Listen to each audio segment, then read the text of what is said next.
अगर मीडिया के किसी साथी को विधानसभा में या मुख्यमंत्री जी ने या यूडीएच मंत्री जी ने या पंचायत राज मंत्री जी ने अगर कोई भी एक लाइन का भी मसौदा उन्होंने दिया हो कि ये स्थिति है और हम इसलिए वन स्टेट वन इलेक्शन कर रहे हैं, मैं समझता हूं कि आज की तारीख तक कभी भी कोई पब्लिक डोमेन में भी नहीं है और किसी कागज में भी नहीं। जब इनको प्रशासक लगाया तो प्रशासक लगाने पे भी अपरिहार्य कारणों से इनको 5 साल बाद में प्रशासक लगाया जाता है। नगर निकाय में तो अधिकारियों को दे दिए गए और पंचायती राज में ग्राम पंचायतों के सरपंचों को और पंचों की एक कमेटी बना करके दे दिए गए। मैं समझता हूं कि प्रशासक लगाने का कोई प्रावधान है ही नहीं। आप 6 महीने की अवधि अगर पूरी नहीं हो रही है तो आप लगा सकते हो। 4 महीने रह गए तो आप प्रशासक लगाओगे अगर किसी इकाई का विघटन हो गया तो, नहीं तो आप नहीं लगाओगे और वो चुनाव हो जाएंगे। मैं आपको निवेदन करना चाहता हूं कि सरकार परिसीमन की बात कर रही है, वोटर लिस्ट की बात कर रही है और किसी की बात कर रही है, लेकिन ये बात सुप्रीम कोर्ट और हमारा कानून इनको इजाजत नहीं देता है कि इनके आधार के ऊपर आप चुनाव नहीं कराओगे। मैं आपको कहना चाहता हूं कि 2006 में अहमदाबाद म्युनिसिपल कॉरपोरेशन के मामले में, 2022 में के मामले में मध्य प्रदेश का मामला था, स्टेट ऑफ मध्य प्रदेश का, और अभी हाल ही में 2024 में हमारे स्टेट ऑफ पंजाब वर्सेस बेंत कुमार। बहुत महत्वपूर्ण बात है कि पंजाब का सरकार गई थी कि साहब हम परिसीमन कर रहे हैं, इसलिए हमको आप डेट बढ़ाने की अनुमति दीजिए। सुप्रीम कोर्ट ने कहा कि आप परिसीमन, वोटर लिस्ट या कोई भी ऐसा बहाना नहीं ले सकते, आपको मैंडेटरी है इस कानून के मुताबिक, संविधान के मुताबिक और स्टेट के कानून के मुताबिक कि आपको 5 साल के अंदर अंदर चुनाव कराने, आप 60 दिन के अंदर अंदर चुनाव करवाइए और आप अपनी कार्यक्रम कीजिए। आज राज्य निर्वाचन आयोग राजस्थान का बिल्कुल बंद पड़ा है। मैं कह रहा हूं कि ये पूरी तरीके से उस इकाई का कोई एग्जिस्टेंस ही नहीं है, रीढ़ की हड्डी नहीं है राज्य निर्वाचन कमीशन में कि वो इनको सरकार को कह सके, और सरकार की तरफ से उनको किसी तरीके की बात नहीं की जा रही है। ये जो सुप्रीम कोर्ट का फैसला है मैं आपके साथ में शेयर करूंगा, उसमें बाकायदा लिखा हुआ है कि ये परिसीमन के या वोटर लिस्ट के आधार पे आप नहीं कर सकते। आज भरतपुर का जो चुनाव था जिला प्रमुख का, जगत सिंह जी एमएलए बने, आज 15, 16, 17 महीने हो गए, आज तक चुनाव नहीं कराया। बहाने, वोटर लिस्ट का बहाना कि पुनरीक्षण कार्यक्रम चल रहा है, ये चल रहा है, कोर्ट का आदेश आ गया, उसके बारे में भी मैं बताऊंगा। गंगानगर में एक वार्ड का चुनाव करा दिया, एक वार्ड खाली रख दिया, कार्यक्रम घोषित कर दिया, और गंगानगर के जिला परिषद का जिस दिन नॉमिनेशन होना था उस दिन रात को, पहली रात को उन्होंने पुनः कर दिया, क्योंकि दोनों जगह कांग्रेस का बनता, गंगानगर में पहले से कांग्रेस के हैं और वहां पर कांग्रेस का 100% बनता, और इनका खुद का निवास गृह जिला है मुख्यमंत्री जी का, इसलिए इनकी बेइज्जती होती, इसलिए उन्होंने ये काम नहीं किया। तो ये कानूनी स्थिति है। हम इसके लिए राज्य निर्वाचन आयोग को का भी दरवाजा खटखटाएंगे, हम महामहिम राज्यपाल का दरवाजा भी खटखटाएंगे, और आवश्यकता हुई तो हम इसको गंभीरता के साथ में मनन मंथन कर रहे हैं कि हम हाई कोर्ट और सुप्रीम कोर्ट में भी जाना पड़ा तो कांग्रेस पार्टी जाएगी, क्योंकि ये मनमाने तरीके से संविधान का और कानून का उल्लंघन कर रहे हैं। दूसरी बात, जो परिसीमन इनका चल रहा है उसके बारे में मैं कहना चाहता हूं कि ग्राम पंचायतों में जो परिसीमन है उसमें पंचायती राज में 3000 की ग्राम पंचायत और मैक्सिमम 5500 की कोई ग्राम पंचायत है, उसमें 15% का शीतलन देते हुए इनको नई ग्राम पंचायत बनाने के परिसीमन दोबारा 2011 की जनगणना से करा रहे। पहली बात तो 2011 से हमने भी करा लिए, लेकिन चलिए मान लिए अगर ये दोबारा भी कोई नया संशोधन ला करके करना चाहते हैं तो हमें परिसीमन में कोई आपत्ति नहीं थी, लेकिन ये काम परिसीमन का 6 महीने पहले, 8 महीने पहले हो जाना चाहिए था, वोटर लिस्ट बन जानी चाहिए थी। जो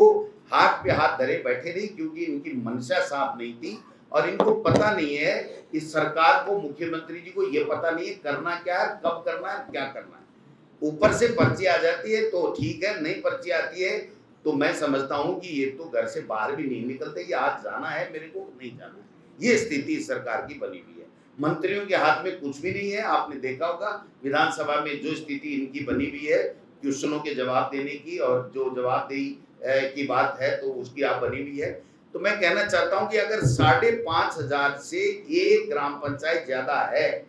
तो ही वो ग्राम पंचायत टूटेगी, नहीं टूटेगी। और पंचायत समिति और जिला परिषदों का जो पुनर्सीमांकन है उसमें किसी प्रकार की स्खलन नहीं है। यानी 2011 की जनगणना के आधार पे जो पहले से बने हुए, अगर कोई पंचायत समिति नहीं बनती है या टूटती है या जिला नया बनता है या टूटता है तो ही वो परिसीमन की दायरे में आते हैं, नहीं तो इनके उसमें दायरे में नहीं आते। ग्राम पंचायत इसलिए आ जाती है कि उसमें उन्होंने अपना 3,000 और 5,500 का एक नया सर्कुलर निकाल दिया, निर्णय ले लिया, तो उस निर्णय से वो लोग कर सकते हैं। नगर निकाय के अंदर इनके वार्डों का पुनर्निर्धारण के लिए इन्होंने कहा, जनसंख्या के आधार पे कहा, लेकिन जो एरिया बढ़ा के मन मर्जी के आधार पे एरिया बढ़ा करके और वार्डों को ज्यादा बढ़ाने का काम कर रहे हैं। हम कहते हैं उसके बाद उसमें भी आप अगर बढ़ा भी रहे हो तो आपको केवल 15% जो जनसंख्या है उसके आधार पर वार्डों में आप वेरिएशन रख सकते हो, इसके अलावा एक में भी नहीं रख सकते। हो क्या रहा है कि जो कांग्रेस के वार्ड है, कांग्रेस को वोट देने वाले लोग हैं, उनके वार्डों को ये लोग बाग बड़ा कर रहे हैं और बाकी अपने वोट जो है वहां पर उस वार्ड को छोटा करा करके उनकी संख्या का निर्धारण कर रहे हैं। और एक बात और मजे की मैं कहना चाहता हूं, जो सबसे बड़ी आपत्ति की बात है कि कॉन्स्टिट्यूशन के हिसाब से तो काम नहीं कर रहे हैं और न कानून के हिसाब से, लेकिन एक कमेटी मंत्रिमंडलीय समिति पंचायती राज में बनी हुई है, उस कमेटी ने आज तक कोई मीटिंग नहीं की, कोई तक नहीं किया। इसका मतलब ये हुआ कि राज्य सरकार से जो पंचायती राज की गाइडलाइन जा रही है उस गाइडलाइन से जिला कलेक्टर, एसडीएम या विकास अधिकारी या नगर निकाय के ईओ कमिश्नर को काम करना है। यही कानून है और यही कानून होना चाहिए और यही आज तक होता रहा। लेकिन यहाँ तो बड़े मजे की बात है कि आरएसएस और बीजेपी ने मिलकर के एक अघोषित अपनी पार्टी स्तर के ऊपर एक कमेटी बना दी, जिसमें राजेंद्र जी राठौड़ साहब हैं और अरुण चतुर्वेदी जी है और घनश्याम तिवाड़ी जी हैं। ये सारे के सारे तीनों लोगों ने अपने स्तर के ऊपर जिलों के अंदर कमेटियां बना दी और जिलों के अंदर कमेटियां बना के ये स्टेट लेवल की कमेटी यहाँ पर ओटीएस में बैठती है, पंचायती राज और नगर निकाय के अधिकारियों को बुलाती है, उनको डांटती है, धमकाती है और अपनी मर्जी से उसमें पंचायतों में तोड़फोड़ कर दो, पंचायतों के नगर निकाय के वार्डों में तोड़फोड़ कर दो, सीमा वर्दी कर दो। ये नेता कह रहा है ये कैसे जीत सकता है, भारतीय जनता पार्टी का चेयरमैन कैसे बन सकता है, प्रधान कैसे बन सकता है, उस तरीके से आप कर दो। और अचंभे की बात यह है और बड़ी चिंता की बात है कि एक तरीके से पूरी सरकार को इन्होंने हाईजैक कर लिया और अपने साइनों से लिख के विभाग के, नगर निकाय और पंचायत राज के अधिकारियों को आदेश दे रहे हैं कि इस गांव में से इसको हटा दो, इस गांव में इसको जोड़ दो, इस वार्ड को छोटा कर दो, ये मुस्लिम का वार्ड है इसको बड़ा कर दो, ये 4 पार्षद जीत के आते थे ये एक ही आना चाहिए, अगर आए तो 3 फिर दूसरे के बढ़ा दो, बीजेपी के लोगों के बढ़ा दो। ये इस तरीके का खेला जो किया जा रहा है वो पूरी तरीके से गैर कानूनी है, नियम विरुद्ध है और पूरी तरीके से सरकार आंख मूंद के देख रही है और सीएमओ जिला कलेक्टरों को, नीचे अधिकारियों को भी फोन कर रहे हैं। और मैं ये कहना चाहता हूं बड़ी जिम्मेदारी के साथ में कि ईओ, एसडीएम और जिला कलेक्टर उस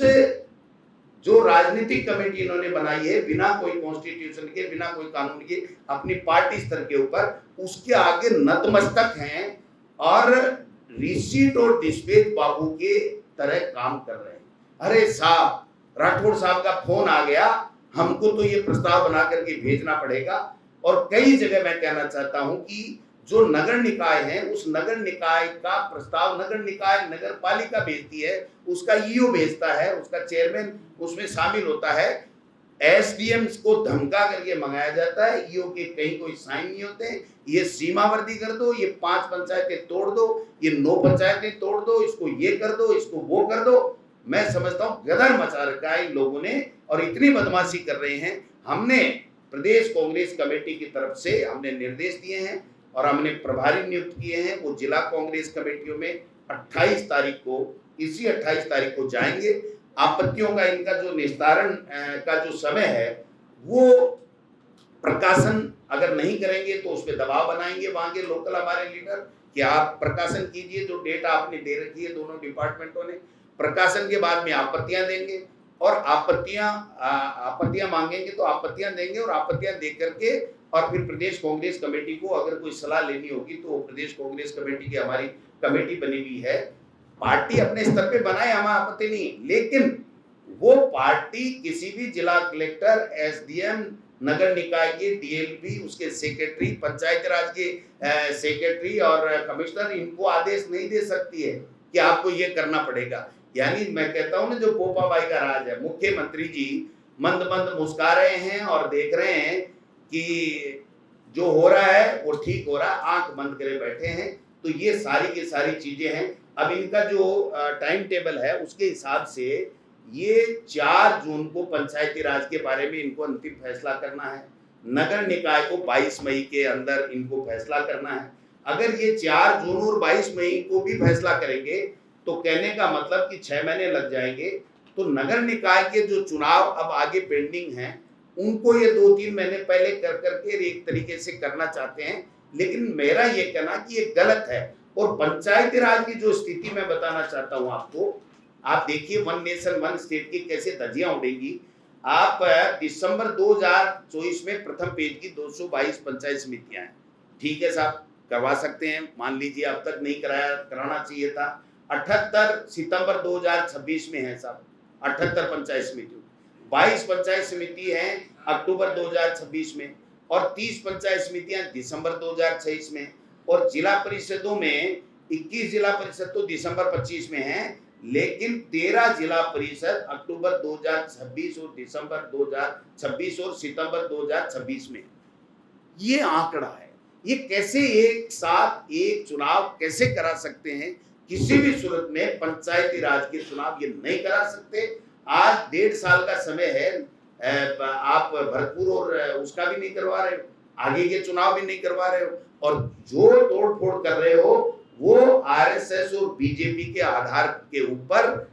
उनके कहे अनुसार कानून के विरुद्ध, नियमों के विरुद्ध आप लोग कर रहे हो। हर जगह मैं 1-2 उदाहरण आपको देना चाहता हूं कि एक पंचायत में मान लीजिए 50 पंचायतें, हर पंचायत को तोड़ रहे हैं, जबकि पंचायत को तोड़ने का नियम है 5500 से ऊपर। अगर कोई एक नहीं 2 राजस्व, एक राजस्व है और एक पंचायत है, वो नहीं टूटेगी, वो चाहे 10,000 की हो 8,000 की हो। लेकिन अगर 5500 है, 3 गांव हैं, तो उसको आप 2 पंचायतें बना सकते हो। लेकिन ऐसा नहीं है कि 3,500 की, 4,000 की, 4,500 की कोई पंचायत है, उसमें से आप एक गांव निकालो, दूसरी पंचायत में डालो जो 4,000 पहले से है, दूसरी में से एक तीसरी का निकालो, तीसरी में से चौथी का निकालो। तो ये चैन बना करके हर ग्राम पंचायत को डिस्टर्ब करो, हर जनप्रतिनिधि को आप डिस्टर्ब करो, अपनी मनमानी करो। ये जो मनमानी है इसका कांग्रेस पार्टी पूरे जोर के साथ में कानूनी लड़ाई भी लड़ेगी, सड़क पे भी लड़ाई लड़ेगी, और हम इनको वो मनमानी नहीं करने देंगे और हम इनको बाध्य करेंगे। हमारी टीम राज्य निर्वाचन कमीशन को भी दे करके आएगी और राज्यपाल महामहिम से भी हम समय लेंगे, और कानूनी राय भी हमने ले रखी है और लेकर के इस दिशा में भी अगर हमें आगे बढ़ना होगा तो बढ़ेंगे। लेकिन ये जो आरएसएस और बीजेपी के हारे हुए नेताओं की कमेटी बना करके संविधान कानून का उल्लंघन कर रहे हैं, अपनी मनमर्जी कर रहे हैं, लोगों को परेशान कर रहे हैं, जनता की जन भावनाओं के विपरीत कार्य कर रहे हैं, उसको हम लोग नहीं होने देंगे। इसके लिए हम संघर्ष करेंगे, ये मैं निवेदन करना चाहता हूँ। कांग्रेस जाए, कोई कार्यकर्ता जाए, कोई और बुद्धिजीवी जाए, वो तो है ही है, लेकिन हम आज की तारीख में जो संविधान के खिलाफ और कानून के खिलाफ कर रहे हैं उसकी जनता की लड़ाई लड़ेंगे। और जो मनमाने तरीके से तोड़ा फोड़ी नियम विरोध ये लोग बात कर रहे हैं, भारतीय जनता पार्टी की एक कमेटी बना करके और जो कलेक्टरों को और उनको धमका के प्रस्ताव ऋषि डिस्पेच बाबू बना करके कर रहे हैं, उसका हम लोग सड़क के ऊपर विरोध करेंगे। और जो आपत्तियां हमको देनी होंगी वो आपत्तियां देंगे, और कानून के विपरीत नहीं कर पाए इसके लिए हम लोग संघर्ष करेंगे।